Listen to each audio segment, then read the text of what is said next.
sana watu wa Kilombero.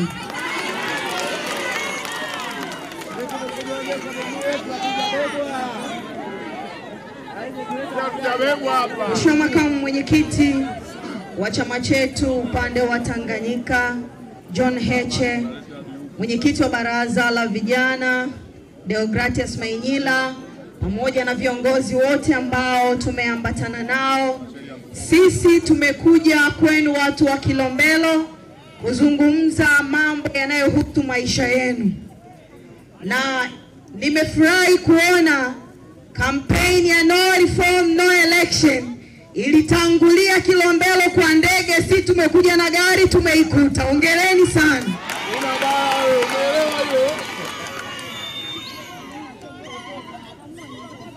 Tunahitaji mabadiliko kwenye mifumo ya uchaguzi na sababu ziko nyingi, na makamu mwenyekiti wetu atakuja atazungumza mambo mengi ili watu wa Kilombero mfahamu ni kwa nini kwa sauti moja tunapaswa kuunga mkono maamuzi ya Chadema ya kuhakikisha tunafanya mabadiliko kwenye mifumo ya uchaguzi kabla hatujaenda kwenye uchaguzi. Mabadiliko pamoja na ukweli kwamba rais ndo anayeteua mkurugenzi wa tume pamoja na mwenyekiti na makamishna wote, pamoja na ukweli kwamba askari wanafanya kazi ya CCM kwenye vituo vya kupigia kura, pamoja na ukweli kwamba watendaji wanafanya kazi ya CCM kwenye vituo vya kupigia kura, tunafahamu kwamba chaguzi zimekuwa ni vita kwenye vijiji, kwenye vitongoji na kwenye kata, kwenye jimbo na kwenye urais.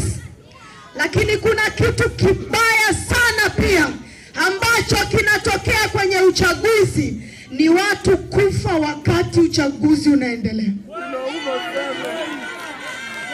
Kwenye uchaguzi wa serikali za mitaa mwaka jana, kuna ndugu yetu pale Gongo la Mboto Dar es Salaam anaitwa Modestus, aligombea ujumbe kwenye mtaa. Wakati akihangaika kupambana na wanaotaka kuweka kura bandia kwenye masanduku ya kura, askari walimpiga risasi.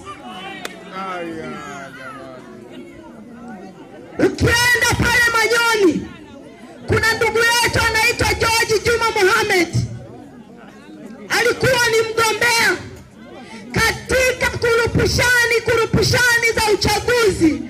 Askari magereza walimpiga risasi viunoni. Leo Mohamed hayupo kwa sababu tu za uchaguzi.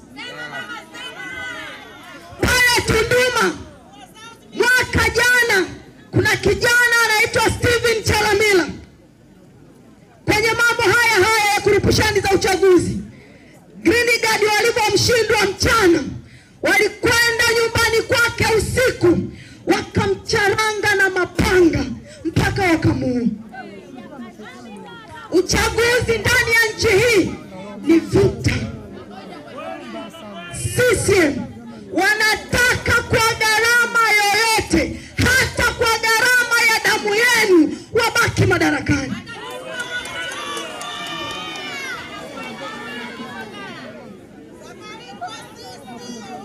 Na kwa sababu ya mazoea, CCM hawataki kutoka madarakani.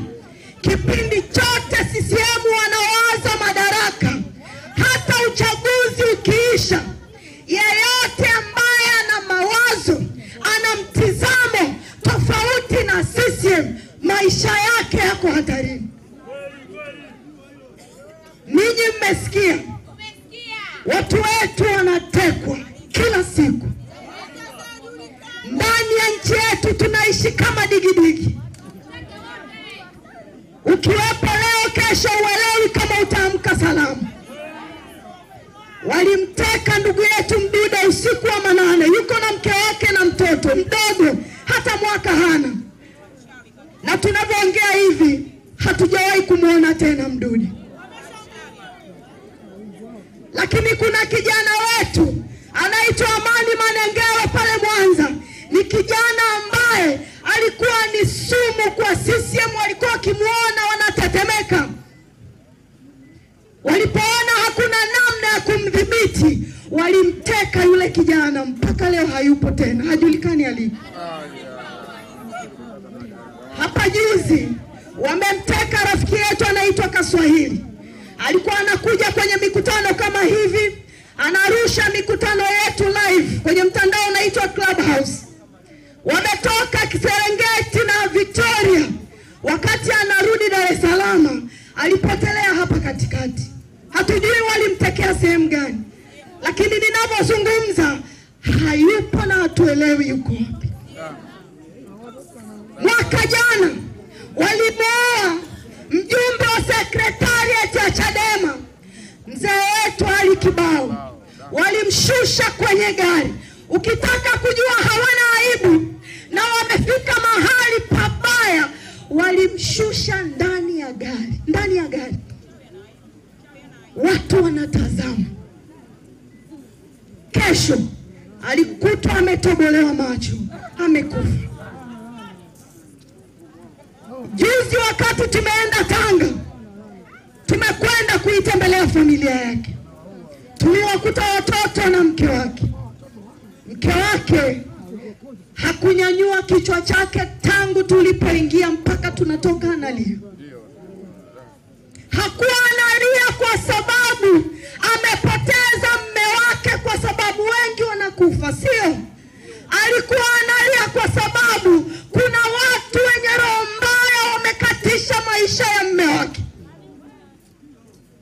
Alikuwa analia kwa sababu kuna watu kwa ajili tu ya madaraka wamekatisha uhai wa baba wa watoto wake. Ndio maana alikuwa analia. Nchi hii inafuata misingi ya utawala wa sheria. Kama mtu amefanya makosa mahali, sheria iko wazi. Sheria haisemi kama mtu amekosea auawe. Sheria haisemi. Kwenye katiba ya nchi yetu pamoja na sheria zote, hakuna mahali ambapo mtu akiwa anaipinga serikali anatakiwa auawe. Hapo mahali kwenye katiba haipo, hata kwenye sheria zetu hakuna. Ndio, ni kweli kabisa. Watawala wametoka kabisa, hawataki tena utawala wa sheria.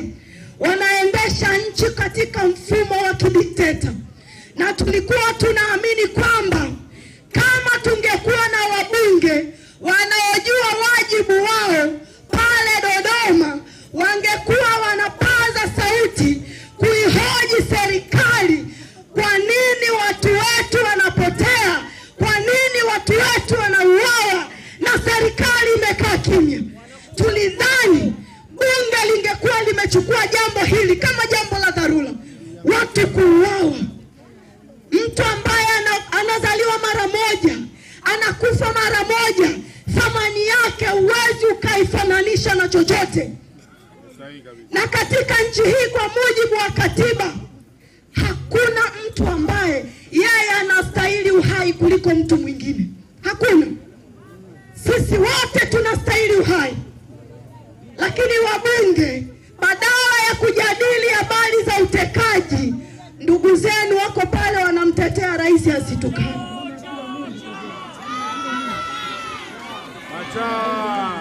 Hawana tofauti na Mwijaku. Kwa hiyo Dodoma kuna machawa, sio?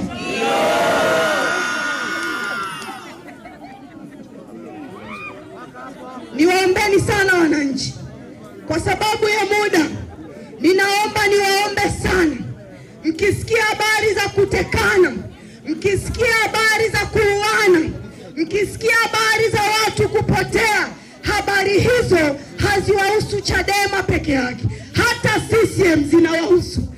Kwa sababu wako na CCM pia wanatekwa. Ukiwapinga kwenye vikao vyao wanakuteka. Wamemteka mtu mmoja anaitwa Daniel Chonchori pale Mwanza. Ni mjumbe wa mkutano mkuu wa CCM. alitakiwa kuwepo kwenye vikao vya juzi vya CCM, lakini hayupo. Kwa hiyo niwaombe, mnapoona jambo hili sio la kwenu, hawa watu, kwa sababu serikali imefungua mwanya wa watu kuuawa, hata ninyi huku chini mtaanza kuuana, kwa sababu hakutakuwa na mtu wa kuwatetea. Mwenye kisasi na wewe atakuua, itasingiziwa serikali. Kwa hiyo hayuko aliye salama. Ninawashukuru sana ndugu zangu kwa kutusikiliza.